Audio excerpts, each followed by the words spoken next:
Uy! Uy, bago ah!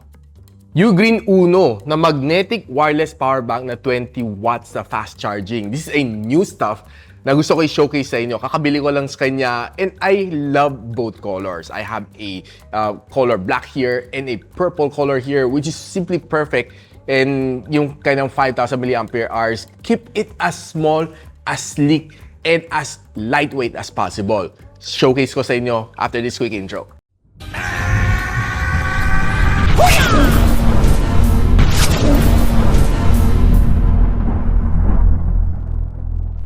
Lahat naman tayo, ang dami natin smart gadgets. May wireless charging, may MagSafe charging, Qi wireless charging. Lahat yan support nito Uno wireless magnetic power bank na 5,000 milliampere hours. And something that I love dito sa kanya is sobrang ultra compact siya.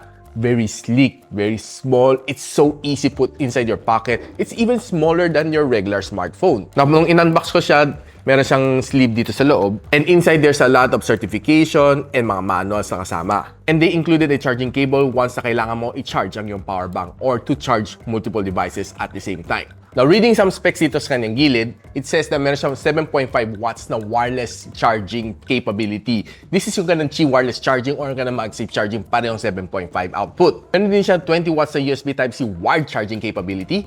Meron siyang multiple protection, meron siyang mga capacitors and mga diodes sa loob which can keep your power bank safe. And it's also airline approved. So, pwede mong dalhin sa any airport kasi meron siyang certification na approved siya for flight. Na makita mo, meron siyang display dito and it looks really fun na tingnan. One of the things na magugustuhan mo dito sa kanya power bank is that it looks like a robot. Ang cute. It looks yung, alam mo si Wall-E sa Pixar na movie. And it looks really nice, no? Tanggalin ko lang tong sticker sa harap niya. Yan, ganito maging itsura niya, no? So, it has a screen dito sa harap.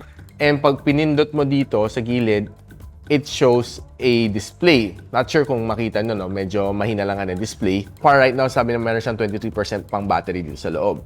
Alam naman natin, most of our phones can last us for a whole day of usage. But of course, when times get heavy, you want heavy gaming, you want take videos, to use it as a video conferencing kasi it drains a lot more battery than usual. So it's really nice to have mga backup batteries like this one.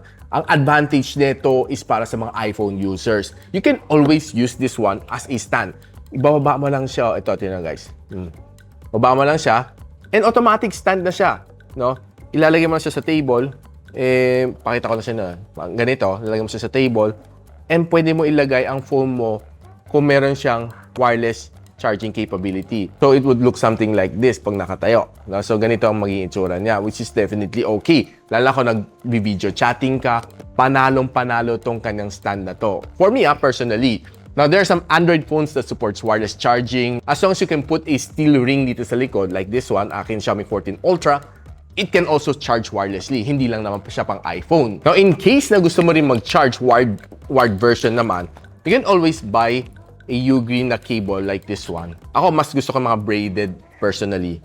Kaya I always buy some braided cables from UGREEN. So, it's for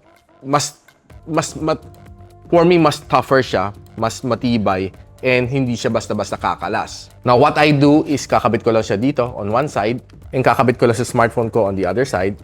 Charge na siya. Ganun. Yeah, mag-quick charge siya, 20 watts, walang maging problema. It will be able to give me a good charge dito sa aking smartphone. One full charge using this one, for me, it's more than enough for a whole day of usage. But if you have multiple device, pwede mong gamitin sabay, isang wireless and isang wired charging. Pwede mong pagsabayin, walang problema. Now, one thing na masasabi ko dito sa kanya is charge fast sa akin, most of my devices kasi 20 watts na output is definitely good na. And you don't need to be having yung mga super fast charging kasi for me, 20 watts is good enough to keep you charged the whole day. Wala kang magiging problema dito. And personally, I've been using UGREEN products, so I know that these stuff are really good stuff. And it keeps me protected. I'm worry-free ako, especially when I travel. At the end of this day, masasabi ko sa inyo, sobrang lightweight niya. It's so easy to bring inside my pocket. That's one thing that I love about this UGREEN na Uno wireless magnetic power bank. So if you're in the market looking for a reliable na power bank and something na can keep you charged the whole day, be it a Apple device or Android device, this is definitely one of my recommended. So kung interested ka malaman kung saan nyo pwede mabili ito, I'll put the link on the description box below. And if you like this video, don't forget to share it to your friends.